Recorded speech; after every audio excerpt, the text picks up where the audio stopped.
Good morning, I'm Linda Sims. You are on the street for Thursday, September 13th, 2007.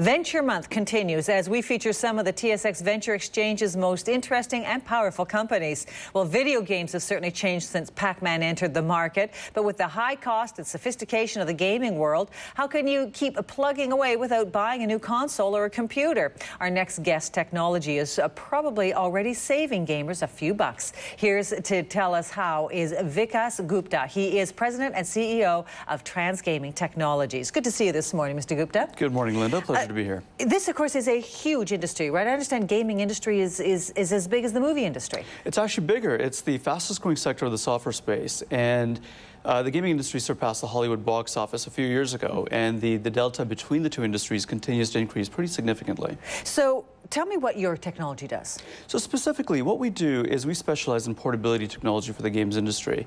We create proprietary technology that allows games designed for one platform to then be deployed on alternate platforms without that redevelopment cost, as well as the time to market and so on.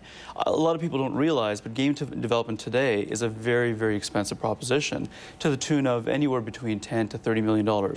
And what we're doing is we're actually helping developers and publishers reduce that cost by anywhere from 80 to 95%. Well, I wondered because, I mean, when you go to the stores, you do see the same game, the more popular ones sometimes in the different formats. They are available. Not widely, I guess. Would it be, what, about half of them you can do that with? So what's your advantage? So it really depends on the nature of the game. And right now, a big AAA title, because of the cost of development, as well as outside licensing and franchising costs as well, oftentimes it is necessary for a developer to ensure that it's available on multiple platforms. But what that constitutes is multiple teams all coding away in parallel in order to get that game out the door. What we specifically do is we eliminate the need to have multiple teams and multiple code bases, which is actually a very big deal in this industry. So our technology allows us to take that original code base, literally wrap it with our technology, and then drop it down onto the alternate platform, and the game pretty much just runs.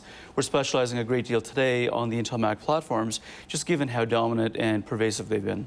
And give us a sense of the time savings that is. We can do in the order of days to weeks what would take anyone else months to years. Now, part of the deal, though, as I understand in the past, was that a Xbox or a Sony PlayStation would have proprietary games, and that would be why you would buy that console or the other, the quality of the games that you could get on it. So is that breaking down? You know, what you've said is a true statement if it's a first-party publishing deal, which means Microsoft is a developer of Xbox as a console, Sony's a developer of PlayStation. So if they've got a studio that they own wholly, then that studio is developing only for that platform. But that really is the exception and not the rule. Companies like Electronic Arts, which are a big customer of ours, Atari, Ubisoft, the list goes on and on, they're developing for all the different platforms. And that's really the place that we play. And I understand it's not just game consoles, but it's the internet gaming industry as well. Absolutely. It's growing very, very rapidly. The number of people who play online games is incredible. Games like World of Warcraft, I believe, are earning something to the order of $1.5 billion a year. And that's one game. We've actually just done a deal with a company called CCP on bringing EVE Online, which is one of the world's fastest growing online games, to both Linux and Mac. Now, you're in Canada, but you say just about all of your business is in the U.S. Is currency an issue for you? Currency is a big issue for us. I think with any Canadian company that's doing business in the U.S., it's absolutely an issue with the U.S. dollar where it is today. You know, we've had to update our foreign exchange currencies and so on in an ongoing manner. And it's hitting us a great deal, but, you know, at the same time, the industry is growing, so we suspect that the revenues will continue to climb. We just have to be more conservative with how we actually treat the U.S. dollar these days. Is it rough enough that you might consider moving your operations south of the border? It's something that we're actually very actively considering, not so much because of the U.S. exchange rate, but more so our client base is pretty much in California. That's where all the big game developers and the game publishers are. Increasingly, it's becoming important for us to have a much more dominant presence down there.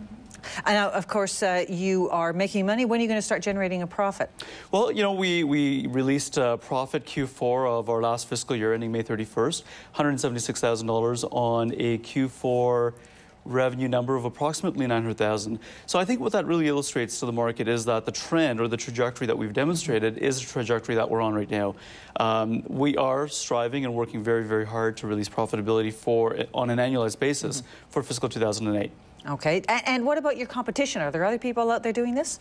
Well, there are companies out there who are considered competitors, but what they do is very different from what we do.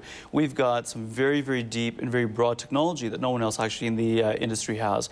So traditional redevelopment has always been about, taking the code base, developing it from scratch, and that takes months to years to do, and it takes a lot of people.